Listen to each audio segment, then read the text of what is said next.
Okay, welcome everybody. Thank you so much for joining us for this session this afternoon.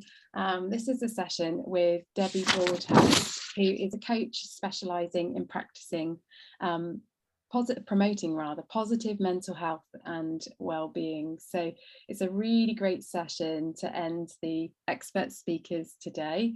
So Debbie, would you like to introduce yourself?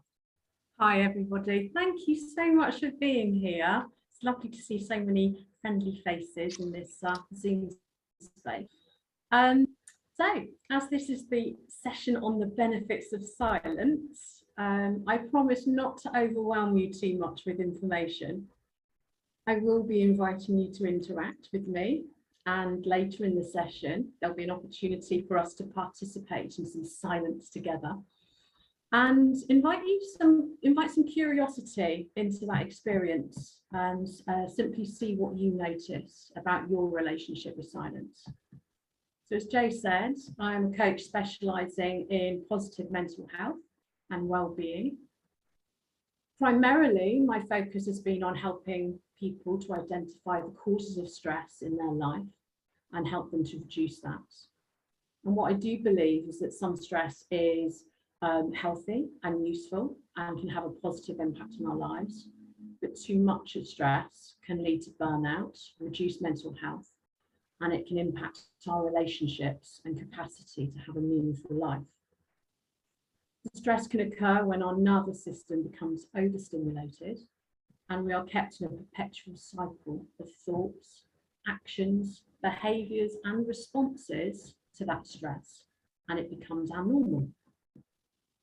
So using silence as a tool for well-being provides us with space to hear our thoughts and really consider our actions, behaviours and responses.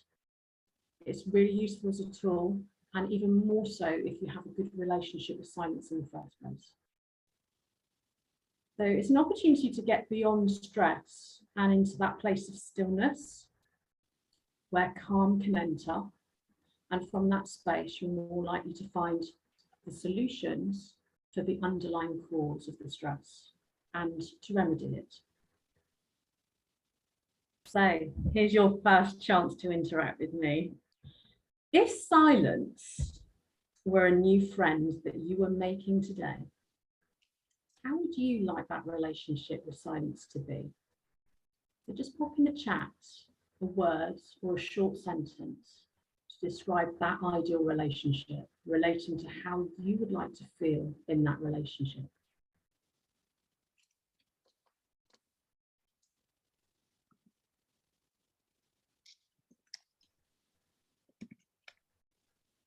So we've got comfortable, calm, trusted, calming, comfortable and restorative, friendly, calm, warm and welcoming, insightful, welcome, warm, safe, connected, peaceful.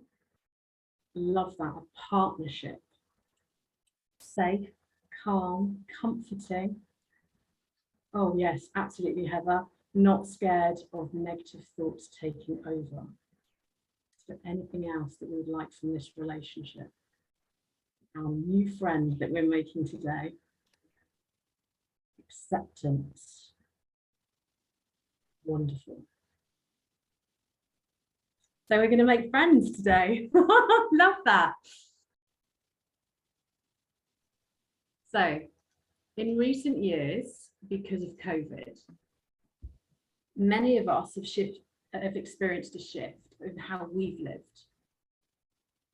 Some of you might have been thrust into a more silent world when we have now worked from home and we have had reduced social interactions with family and friends and work colleagues. Or conversely, we might have been thrust into a world that is noisier as everybody now works in the same place, and getting silence and the opportunities for silence is now limited.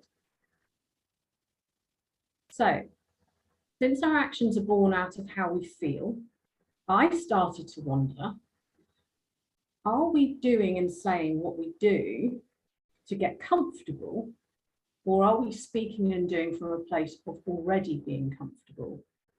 And actually, do we really know the difference? So one of the ways that I investigated this for myself was to practice silence and solitude.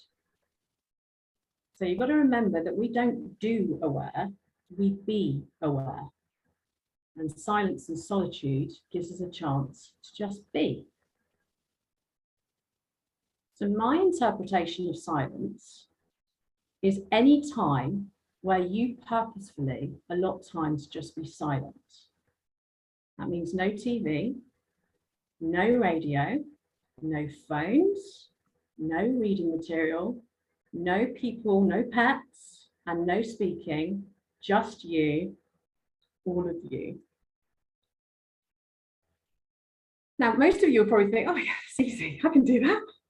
I was having a conversation with somebody earlier this week who told me about a study where they invited people to sit for 15 minutes in silence in an empty room, and they could either sit in silence for the allotted 15 minutes, or they could get their get out of card free, was they could give themselves a self-administered electric shock if they wanted that 15 minutes to end quicker. And there were people that actually took that option. In one of the studies, one person elected to electrify himself multiple times in that period of time. And what it actually showed is that people just don't sit and do nothing. They want to do something, or they want to say something. And quite often the stress response, and they feel under pressure to actually do or say something in that moment. So sitting in silence gives you the opportunity to simply feel what it's like to be you. It gives yourself the space all day to acknowledge any thoughts that might be on your mind and process any emotions you're feeling associated with those thoughts. And you learn to sit with those feelings, and if there's any pressure to do or say something to make you feel more comfortable, and instead you allow for that pressure to naturally dissipate. With practice, you learn that whatever comes up, you don't need to be rescued. If it's uncomfortable, you can just be with it until it becomes comfortable.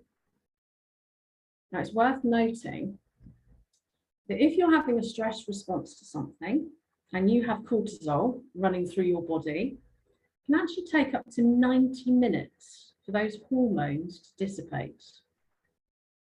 So if we only allow ourselves 15 minutes of silence, it's often actually not enough time for the stress response to calm down and be alleviated.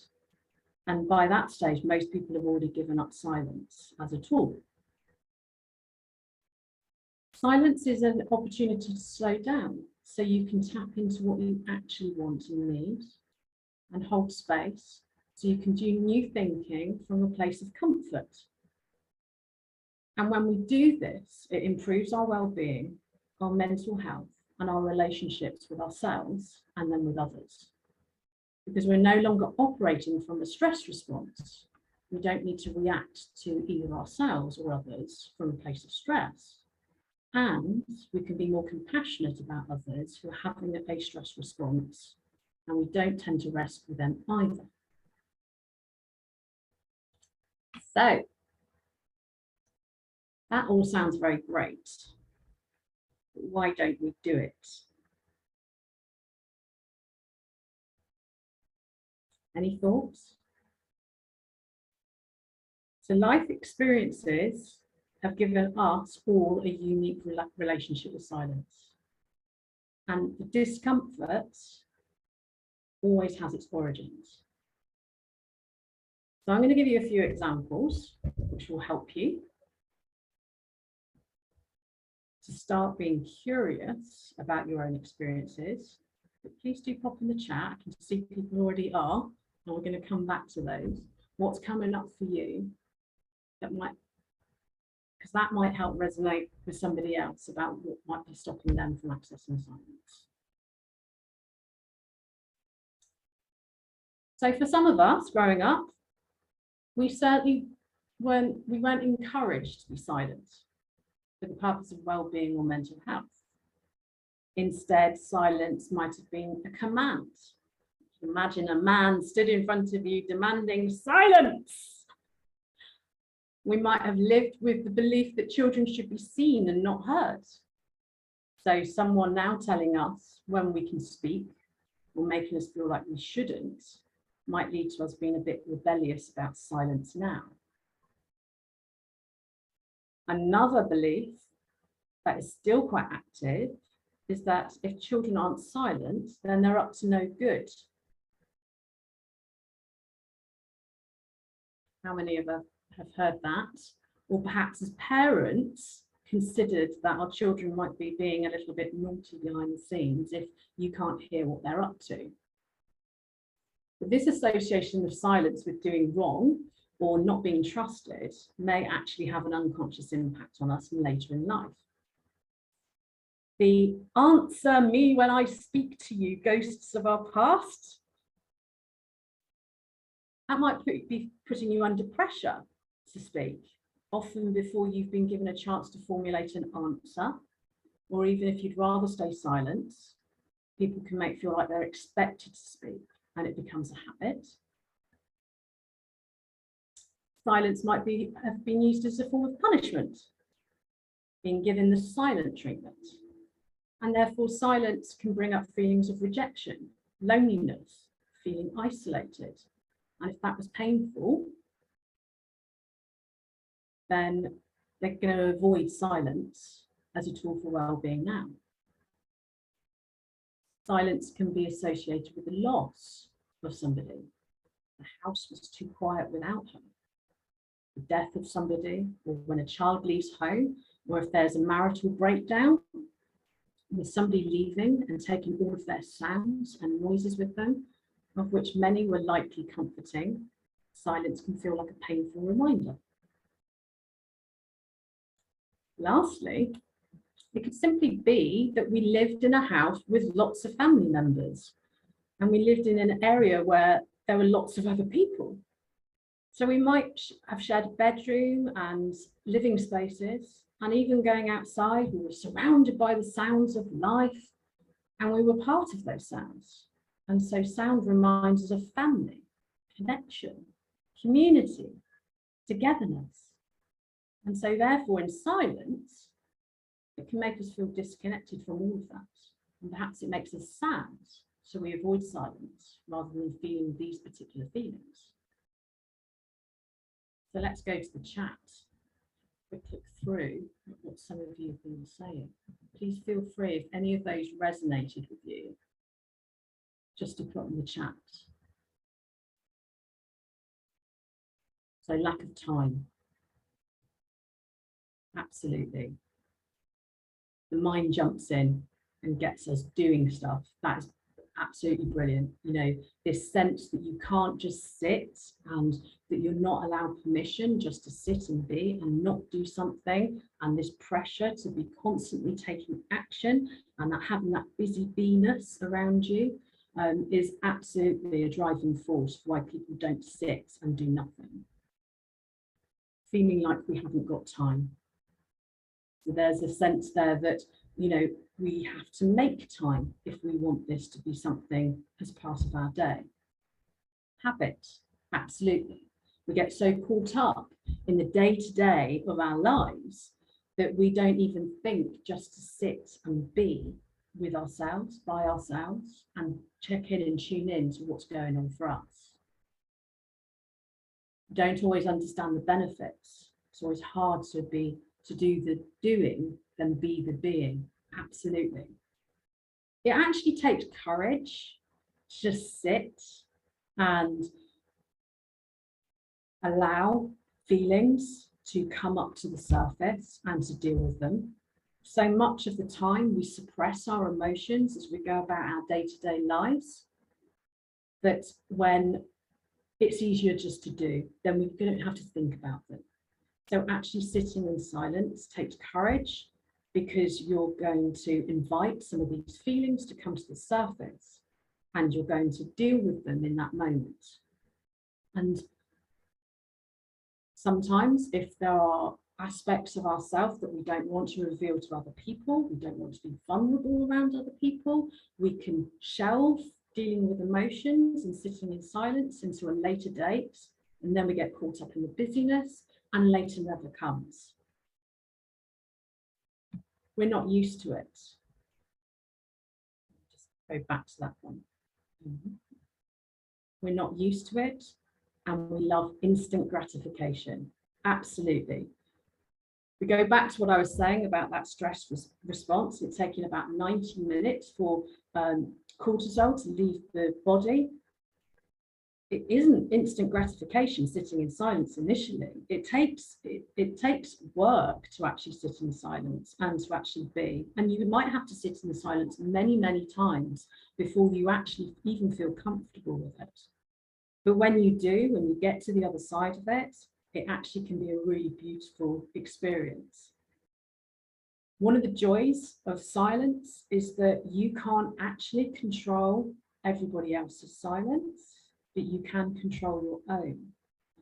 And there are moments in the day where, even in amongst all the busyness, the world just quietens down in your silence, and it's come to meet you where you are, and you can just feel the bliss in that suddenly you were silent and then the world met you there.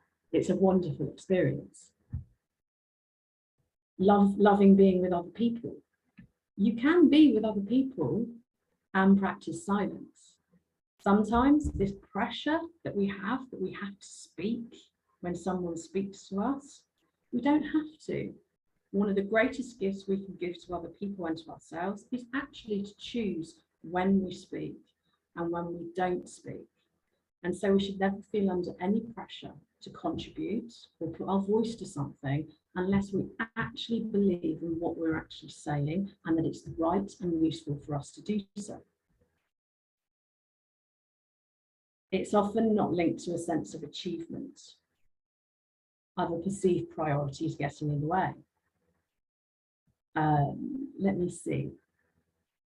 Heather, thank you. Really resonate to the final point about associating silence and being alone as being disconnected from people and the hubbub of life. Absolutely. The interesting thing about that is that just because you're in silence, it doesn't actually mean that you're alone. A lot of people, when they push past that, feel a greater connection to everything around them because of the fact that they sat in silence in the first place. And they're no longer connected to the stress, but they're actually connected to this stillness and calm that is underlying and is available to all of us. Let me keep going down this chat. I'm loving your interactions. Thank you, guys. Cheryl says, my head gets too noisy and I start overthinking, and I need to let these come and go rather than hold on. Absolutely. So I'm very blessed that I live in the country, but I purposely chose to live on a road where the traffic travels at 40 miles an hour outside my house day and night. And I kind of see that that's a really wonderful example of how you can kind of let go of thoughts. If you imagine that you were sat next to a road, you wouldn't try to hold on to any of those cars in your experience. You would just let them go. They would just come and go as they pleased. And that's where we need to get to with our thoughts.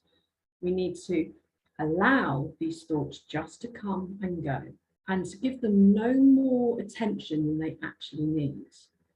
It's a really wonderful way of, people associate putting your thoughts onto clouds and letting them just drift away. But actually, if you want them to go a bit quicker, put them onto a car. Traveling at 40 miles an hour outside your house is incredibly useful. Emma says, I associate it with boredom and loneliness, a hangover from a very quiet childhood. Absolutely. And it's wonderful that you've now got that awareness, and I thank you for that. Aisha says, I always feel guilty if I take time to be silent in my own thoughts. Isn't that the truth? How many of us actually feel guilty about taking time out just to be with ourselves? And if it isn't something that was encouraged in childhood, because children are bought toys and games that encourage noise and, participation. And actually, if you think to things like the Super Nanny, where she put children in timeout as a way of getting them just to be by themselves, it's almost bordering on punishment. Whereas actually, we all need to be able just to chill out every so often. Let me see, we're gonna practice some silence in a minute, but I do want to just respond to some more of these. Heather, I find the silence still parts of the yoga class I go to are the only times I manage to calm my busy mind. It can be very powerful. Absolutely. As soon as I'm rested and silent, I'm asleep. I often fall asleep in meditation, probably because I'm so busy for the rest of the time. Again, absolutely brilliant insight there. Stacey, interesting around not feeling pressure to talk. I found in some environments it's expected, even if it's more natural to stay silent and take everything in. Here's another, that's wonderful actually, because that takes me on to something else that I saw earlier on in the week. When we're in a calm space, we have a greater capacity to learn. So actually, if we're in a stress response, our capacity to learn and understand about the world around us is very limited. It's almost like our energy closes in and we become very fixed and focused on a very small aspect of life. The moment that we become calm and centered and grounded, our energy space actually opens up and you can feel the difference because you're aware of so much more around you and your capacity to cope with what's going on around you is greatly increased. So I'm excited now. We're going to practice some silence. So if there's anything that you get from today, then this is my gift to you, is for you to have the next 5 minutes being completely silent.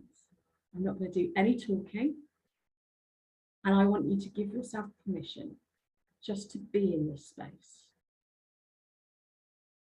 It's your opportunity to just be with yourselves in this shared space, which is completely safe, to experience silence without any loneliness. And afterwards, we're going to reflect on what you noticed about that experience in the chat. So I'm going to mind the time for you, and you'll hear a soft bell to mark the start and the end of the 5 minutes. Now, if you want to close your eyes, you can do so.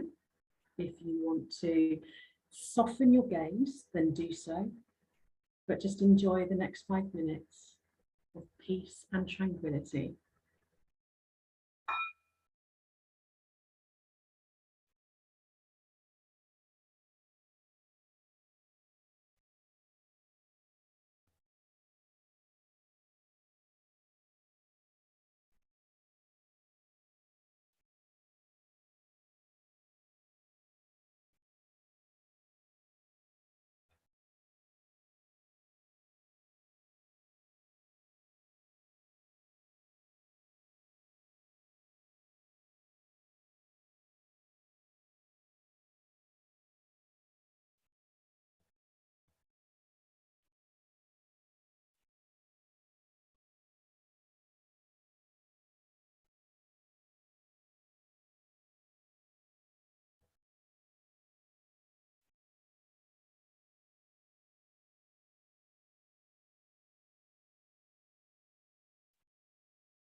Welcome back, everybody.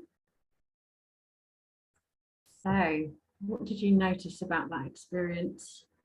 Was it difficult? Easy? Did you feel the urge to speak? Do something? Were you still or fidgety? Did you have any thoughts? What was the quality of those thoughts?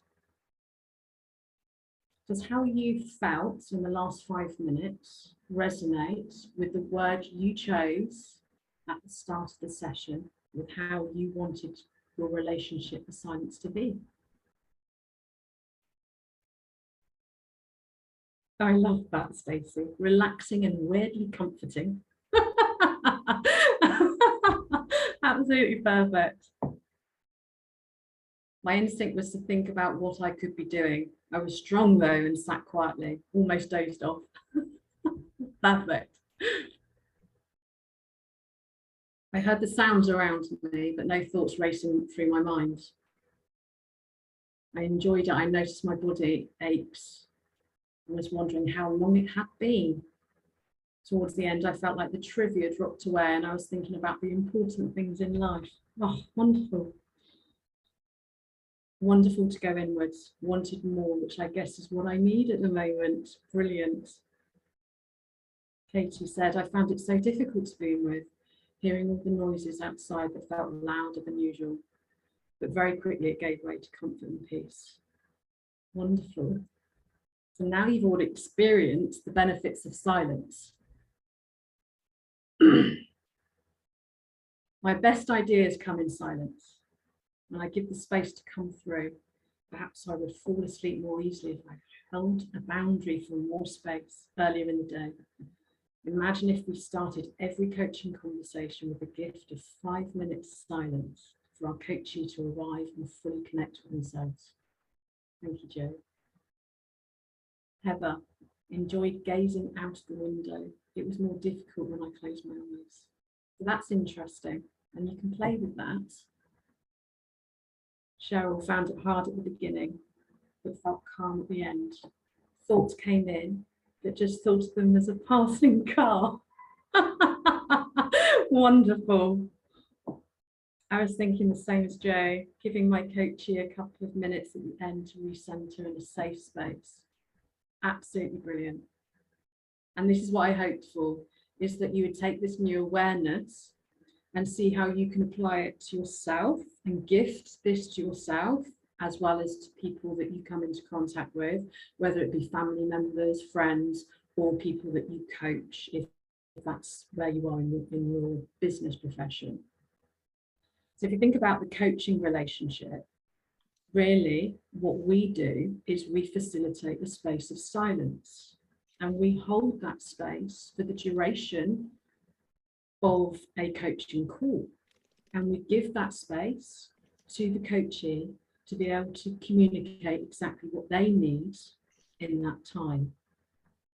Now, if you've got a good relationship with silence yourself, then you make that space safer, and you make that relationship with silence something that your coachee can actually access, especially if they can't access that in their day-to-day life.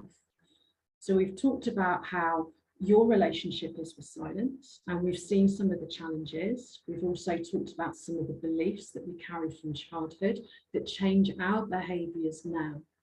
And so there are some of the things that your coachees will bring to that coaching space that they have to overcome, in addition to whatever it is that they're actually dealing with. So I want to leave you with some tips before you go off into the big bad world with your silence toolkit, just so that you can just enhance that experience. And then if there are any questions, feel free to ask them at the end.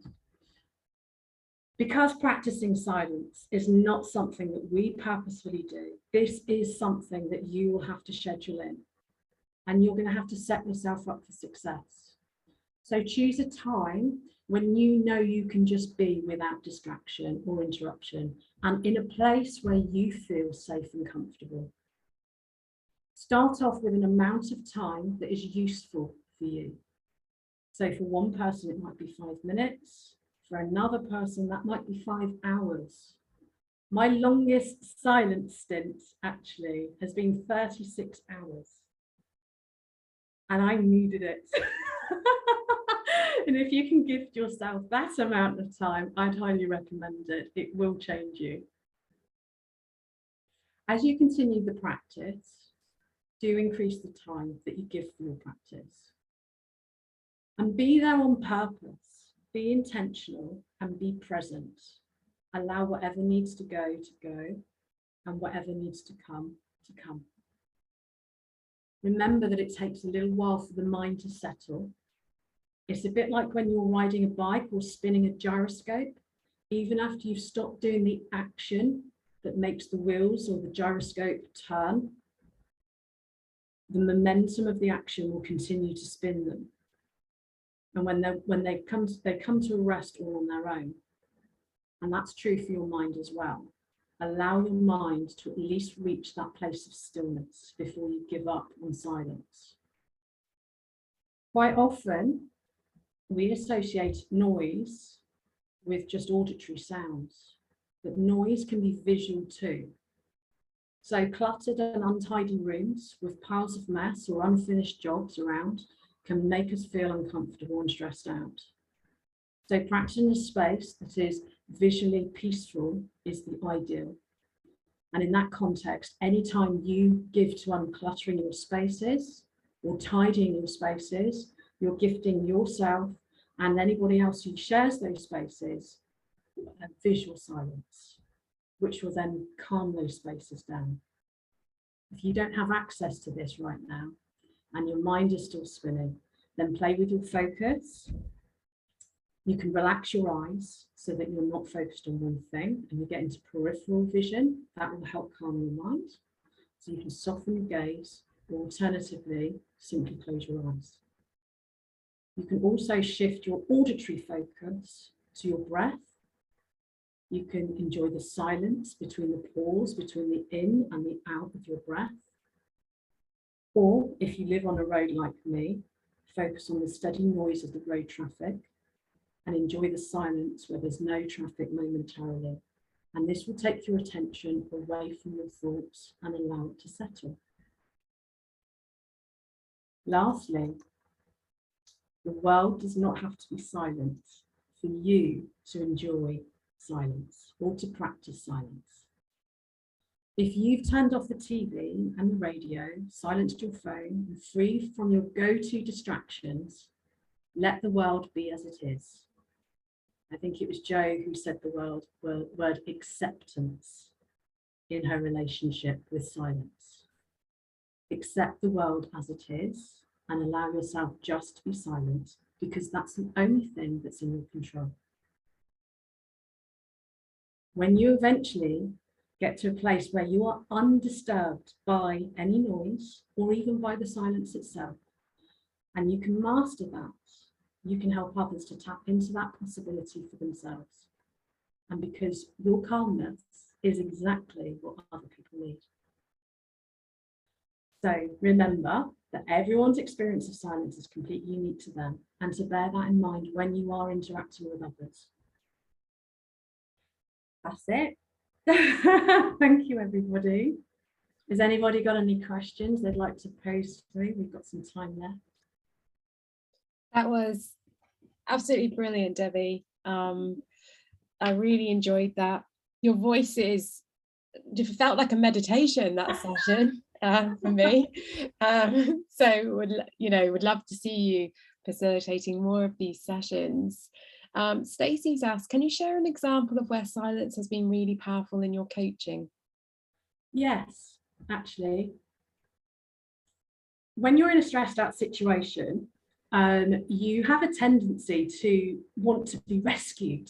Somebody come and rescue me. It's not helped by the Disney, white man on a white horse coming to rescue the damsel in distress kind of, viewpoint that we've kind of been brought up with.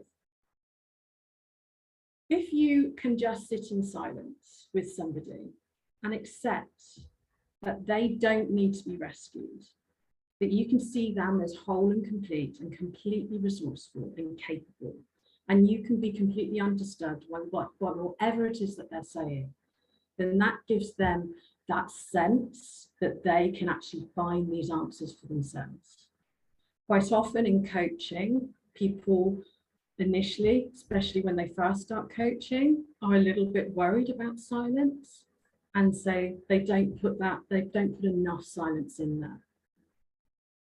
If you can give somebody silent spaces, gaps after you've asked a question, after they've finished answering a question, leave some spaces for extra silence, because then you are inviting new thinking to take in that space, and it's incredibly powerful. Quite often people just need to feel heard, and they need to hear themselves actually say words out loud. So by giving somebody the gift of silence in a coaching space, you are giving them that opportunity which they might not have in their day-to-day life. Anything else? Lots of people agreeing with you, lots of really positive feedback about your session. Heather says, I think the most powerful coaching moments have been when I've given the coachee lots of space rather than worrying about the next question to ask. Absolutely. But it's hard. It takes practice. It's a work in practice. It is. I think it's really powerful what you said, Debbie, about that people need to be able to hear their own thoughts expressed outside, and that belief that we hold as coaches that, you know, our coachees can access the solutions themselves. And I know for myself, I'm an externalized thinker, so once I've said things out loud, I'm often able then to identify the solutions myself. But having somebody to hold that space for me and give me permission to do that at my pace, and even if I think it's a bit inarticulate as it's kind of coming out, it's so precious to have that space held. I completely agree. I love Heather's comment. I think my most powerful coaching moments have been when I've given the coachee lots of space rather than worrying about that next question to ask. That is essentially the power of silence, giving somebody else that space. It's a wonderful thing to do for other people.